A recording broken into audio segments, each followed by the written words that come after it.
कहानी की शुरुआत में हमें एशिया का सबसे खतरनाक क्राइम सिंडिकेट दिखाया जाता है, जिसका बड़ी से बड़ी स्वॉट टीम भी कुछ बिगाड़ नहीं पाती। इस गैंग का लीडर है केविन, एक बेहद बेरहम आदमी जिसका अपने एरिया पर जबरदस्त कंट्रोल है।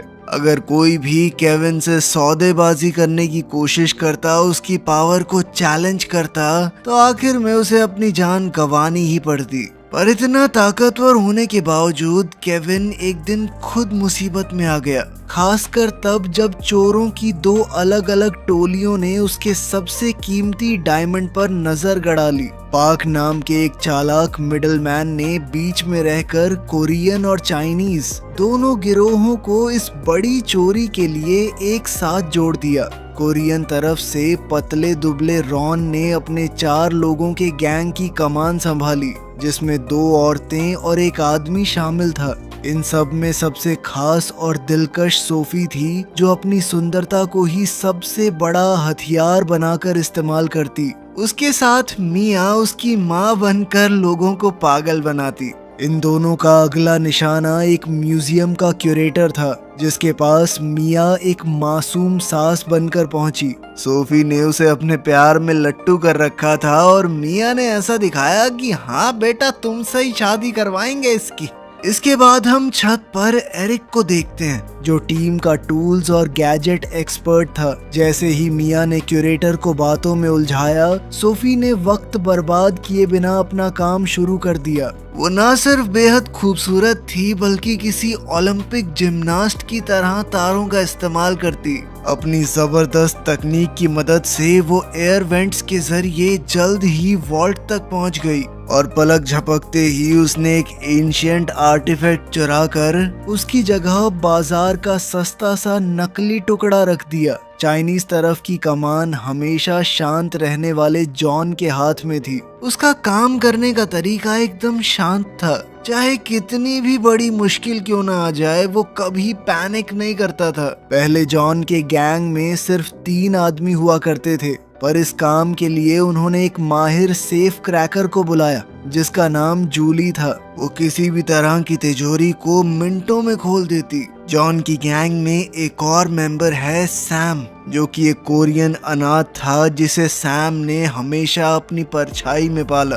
पार्क ने दोनों चोर गिरोहों को एक टी हाउस में इकट्ठा किया, जहां उनकी मुलाकात कुछ अजीब से अंदाज में हुई। बिना वक्त गवाए पार्क सीधा काम की बात पर आया और उसने उन्हें उनका टारगेट दिखाया, एक डायमंड जिसका नाम टीयर ऑफ द सन रखा गया था और जिसकी कीमत पूरे $5 करोड़ आंकी गई। ये डायमंड मकाओ के कसिनो में खुद केविन की रखेल टिफनी लेकर आने वाली थी। शुरू में दोनों गिरोह थोड़ा हिचकिचाए, क्योंकि केविन से जुड़े किसी इंसान को लूटना मौत को दावत देने जैसा लगा। पर जैसे ही उन्हें पता चला कि वो डायमंड $2 करोड़ में बिक सकता है, उनकी हिचक खुशी में बदल गई, क्योंकि गुंडे चाहे कितने ही डरावने हों, पर एक कंगाल चोर हमेशा ज्यादा खतरनाक होता है। सबको भरोसा दिलाने के लिए पार्क ने अपनी एक खास नोटबुक दिखाई, जिसमें एशिया के हर बड़े डायमंड खरीदार का नाम शामिल था। यानी जरूरत पड़ने पर ये डायमंड वापस केविन को भी बेचा जा सकता था। तभी पार्क की नजर पड़ी कि रॉन अपने साथ सारा को भी लेकर आया है, और उसे देखते ही पार्क का चेहरा सख्त पड़ गया। सारा की आंखों में एक गहरा धोखा साफ झलक रहा था, जिससे साफ था कि कभी न कभी पार्क ने उसे बहुत बुरी तरह चोट पहुंचाई थी। पार्क ने सबको ये भी बताया कि ये पूरी खबर लीक किसने की। वो थी खुद टिफनी की सौतेली बहन, जिसने अपनी बड़ी बहन से बदला लेने के लिए सारी जानकारी पहुंचाई। उसी इन्फॉर्मेंट ने आगे की मुश्किलें भी गिना दी कि कैसीनो का वॉल्ट तोड़ना नामुमकिन है। डायमंड टिफनी के 30वीं मंजिल वाले स्वीट में 2 अलग अलग सेफ के अंदर बंद रहेगा, और स्वीट का दरवाजा एक मैग्नेटिक लॉक से सुरक्षित है। सबसे बड़ा पेच तो ये था कि टिफनी के शरीर में ऑपरेशन करके एक खास हार्ट डिवाइस लगाया गया था, जो उसी लॉक से जुड़ा रहता, यानी वो दरवाजा सिर्फ और सिर्फ टिफनी ही खोल सकती थी। इस कीमती खबर के बदले इन्फॉर्मेंट ने बस इतना मांगा कि सेफ में जो भी नकदी निकले वो पूरी उसकी होगी। इन्फॉर्मेंट के जाते ही मिया ने जश्न के बहाने एक महंगी शराब की बोतल खोल ली। जब बाकी सब पीने में मग्न थे तभी जूली ने सिगरेट जलाने के बहाने पार्क के लाइटर में चुपके से एक छोटा सुनने वाला डिवाइस फिट कर दिया। अब धीरे धीरे पार्क और सारा का पुराना किस्सा खुलने लगा, जो 4 साल पहले हुई एक सोने की चोरी से जुड़ा था। उन दिनों पार्क और सारा चोरों की एक मशहूर जोड़ी हुआ करते थे, जबकि रॉन तब सिर्फ एक मामूली सदस्य था जिसके जिम्मे स्टील के तार संभालने का काम होता। उस चोरी के दौरान जैसे ही पार्क तार के सहारे नीचे उतरकर भागने लगा, वो तार अचानक टूट गया। पार्क तो पुलिस से किसी तरह बच निकला, लेकिन वो सोना लेकर भी भाग गया। सारा और रॉन के हाथ कुछ नहीं आया। सारा हाल ही में पैरोल पर छूट कर आई थी और इस काम में वो सिर्फ इसलिए शामिल हुई क्योंकि रॉन ने उसे यकीन दिलाया कि ये सारा इंतजाम खुद पार्क का है। उसी रात सारा पार्क से मिलने पहुंची, पर पार्क ने खुद को सही ठहराते हुए कहा कि उसका ज़मीर साफ है और वो सोना हक से उसी का था। सारा को इस बात पर सरासर धोखा महसूस हुआ, क्योंकि उसके हिसाब से उनके रिश्ते के कुछ तो मायने होने चाहिए थे, पर पार्क ने बड़ी बेरुखी से उसकी हर बात ठुकरा दी और दोनों एक अनसुलझी कड़वाहट के साथ अलग हो गए। पर सारा सिर्फ पुरानी यादें ताज़ा करने नहीं आई थी, और जैसे ही वो अपने कमरे में लौटी, उसके पीछे पीछे रॉन भी अंदर आ गया। सारा ने वो चीज उसके हाथ में थमा दी जो उसने पार्क के पास से चुराई थी, यानी उसके सारे खरीदारों की लिस्ट। और इससे खुश होकर रॉन ने फौरन कोरिया में अपने लोगों को फोन करके डायमंड की हूबहू नकल बनवाने का इंतजाम कर दिया। दोनों को इस बात की भनक तक नहीं थी कि उनकी ये पूरी बातचीत सोफी सुन चुकी है, जो बाहर चोरी की शराब का मजा लेते हुए इधर उधर ताक झांक कर रही थी।